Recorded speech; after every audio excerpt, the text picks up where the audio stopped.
আমি মেডিকেলত যাম এতিয়া মেডিকেলত যাব বেমাৰ হৈছে বেমাৰ মানে এতিয়া কি ক'ব এতিয়া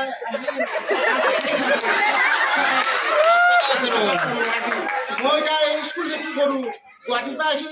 এও ফোন কৰি আছে ইমাৰ্জেঞ্চি আহিব লাগে বোলে মই আহিলোঁ এতিয়া উপায় নাই ডিউটি কৰি পেলাই আহিছোঁ মই এতিয়া আৰু যাবই লাগিব ডিউটি কৰিবই লাগিব এতিয়া মই দেখাই পেলাই আৰু ডিউটি কৰিব যাম আৰু গুৱাহাটীৰ কোনখন নমাইলত কোনখন স্কুলত মই DPS-ত কাম কৰোঁ DPS-ত গাড়ী চলাই গাড়ী চলাওঁ মই এই ড্ৰেছতে আহিছোঁ বাচ্চা নামে থৈ পেলাই মই আৰু তেওঁ ফোন কৰা দেখা পাই ইমাৰ্জেঞ্চি বোলে আজি লাষ্ট ডেট বোলে মই ইমান গুচি আহিলোঁ নাই তাৰমানে আপোনাৰ কেইবছৰ হৈ চাকৰি কৰিবা মোৰ মোটামুটি তাতে 12 বছৰ হ'ল দিয়ক আজি 12 বছৰ হ'ল আৰু এইজনী কি এইটো মোৰ এইটো ডাঙৰটো এইটো সৰুটো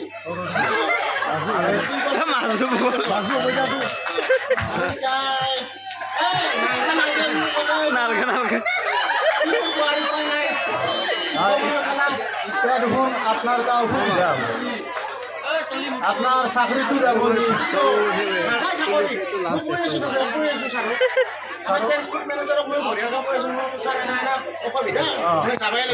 নহয় আপোনাৰ যাব লাগে সেইটো কাৰণে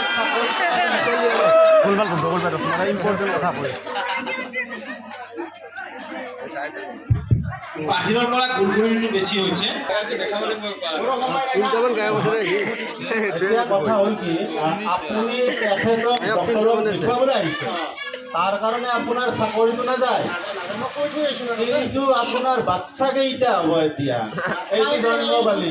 কিন্তু অসম চৰকাৰে কি কৰিছে তিনিটা বাচ্চা বোলে হ'লেতো চাকৰি পৰা উলিয়াই দিব প্ৰাইভেট চাকৰি চৰকাৰী চাকৰি নহয় নিয়মটো বান্ধিছে প্ৰাইভেটতো নিয়মটো বান্ধিছে তেতিয়াতো ইউনিফৰ্মিটিটো ৰক্ষা নহ'ব প্ৰাইভেটত তাৰমানে প্ৰাইভেটত কাম কৰাবিলাকে যিমান কৰে সিমান প্ৰডাকশ্যন কৰিব আৰু চৰকাৰী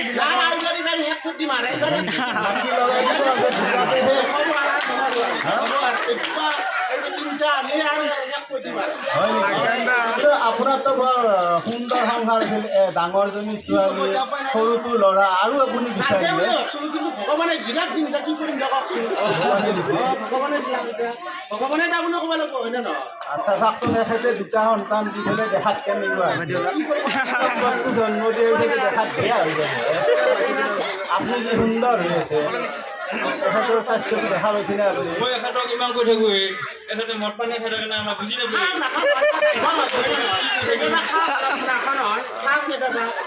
আৰু অলপ দৰমহা পায় ড্ৰাইভাৰৰ কাৰণে কিমান দৰমহা